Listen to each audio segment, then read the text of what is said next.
زہد ترک دنیا کا نام نہیں بلکہ ترک حب دنیا کا نام ہے۔ ہمارے بعض اکابر ایسے گزرے اللہ نے ان کو بہت مال دیا، جیسے حضرت خواجہ عبید اللہ احرار رحمۃ اللہ علیہ سمرقند کے تھے، اور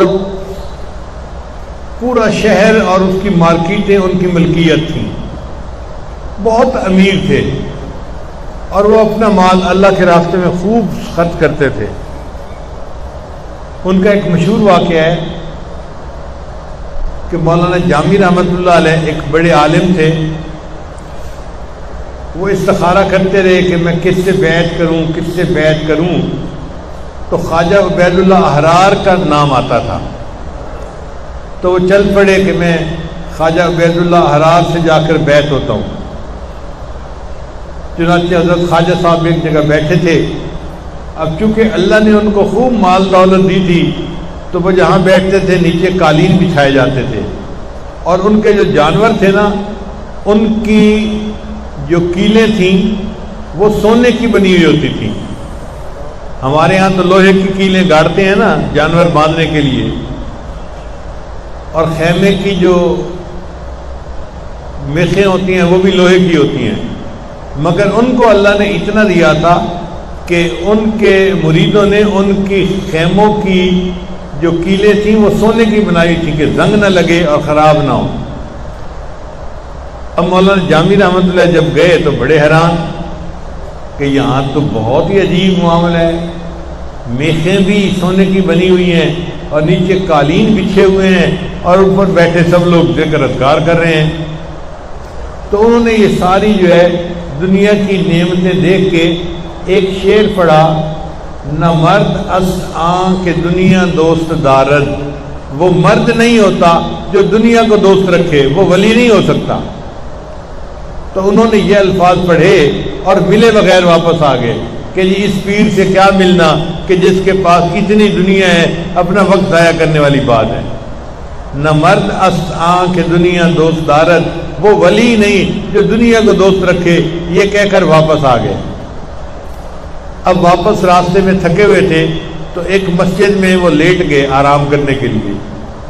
جب لیٹ گئے تو انہوں نے خواب دیکھا کہ قیامت کا دن ہے اور مولانا جامی کھڑے ہیں اور لوگ ان سے اپنے حقوق کا مطالبہ کر رہے ہیں، اور مولانا پھنسے ہوئے ہیں، اور ان کو لگ رہا ہے کہ آج تو مجھے جہنم میں ڈال دیا جائے گا، مطالبہ کرنے والے اتنے لوگ ہیں۔ بہت گھبرائے ہوئے تھے، بہت پریشان تھے۔ اس پچھتاوے اور پریشانی کے عالم میں ایک آدمی گھوڑے پر سوار جا رہا تھا، تو مولانا جامی رحمۃ اللہ نے دیکھا تو وہ حضرت خواجہ عبید اللہ احرار تھے۔ قریب آئے تو خواجہ صاحب کھڑے ہو گئے اور پوچھنے لگے لوگوں سے کہ یہ بندے کو کیوں دوسرے پریشان کر رہے ہیں؟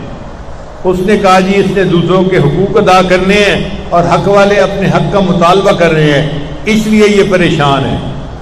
تو خواجہ عبید اللہ احرار نے کہا کہ اچھا ہمارے جو اعمال نامے میں نیکیاں لکھی ہیں نا اس میں سے اس کا حق ادا کر دو، اور ان کے جو بندے ہیں ان کو حق دے دو تاکہ وہ مطالبہ چھوڑ دیں۔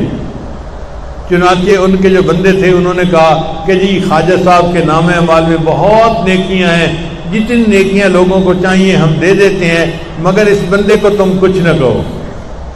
اب یہ خواب کی بات تھی، جب لوگوں کو ان کے حق مل گیا تو لوگ چلے گئے اور مولانا جامی جو تھے وہ ان لوگوں سے بچ گئے۔ اب آنکھ کھل گئی تو مولانا جامی نے سوچا کہ نہیں یہ واقعی اللہ والے ہیں کہ قیامت کے دن بھی مجھے ان کے تعلق کی وجہ سے نفع ملے گا، تو اس لیے مجھے ان کو ضرور ملنا چاہیے۔ تو مولانا جامی اٹھے اور اٹھ کے پھر وہ واپس حضرت کو ملنے کے لیے آئے۔ جب ملنے کے لیے آئے تو اب حضرت کے پاس آئے تو حضرت کو سلام کیا، حضرت نے جواب دیا، اور حضرت نے جواب میں فرمایا مولانا جب پچھلی دفعہ آئے تھے تو کیا شعر پڑھ کر گئے تھے؟ اللہ نے کشف کے ذریعے سے ان کو بتلا دیا۔ مولانا جب پہلے آئے تھے تو کیا شعر پڑھ کے گئے تھے؟ نہیں حضرت، نہیں حضرت، نہیں حضرت۔ فرمایا نہیں پڑھو تم۔ تو مولانا نے پڑھا کہ میں نے دیکھ کے آپ کو یہ کہا تھا نہ مرد است آن کہ دنیا دوست دارد، تو حضرت نے شعر کو مکمل کیا، اگر دارد برائے دوست دارد، اگر یہ دنیا کسی کے پاس ہو تو اللہ کے لیے ہونی چاہیے، اپنے لیے نہیں ہونی چاہیے۔ تو اللہ والوں کے پاس اگر دنیا کا مال ہوتا ہے تو وہ اس کو صرف اپنی ذات کے لیے استعمال نہیں کرتے، اللہ کے دین کے لیے استعمال کرتے ہیں اور اللہ کے بندوں کے لیے استعمال کرتے ہیں۔ اس لیے ایسا بندہ جس کے دل میں مال کی محبت نہ ہو، اگرچہ وہ کروڑوں پتی ہے پھر بھی وہ زاہد کہلائے گا۔ اور کچھ لوگ ہوتے ہیں جن کے پاس پھوٹی کوڑی نہیں ہوتی مگر وہ دنیا دار کہلاتے ہیں، اس لیے کہ ان کے دل میں دنیا کی محبت ہوتی ہے۔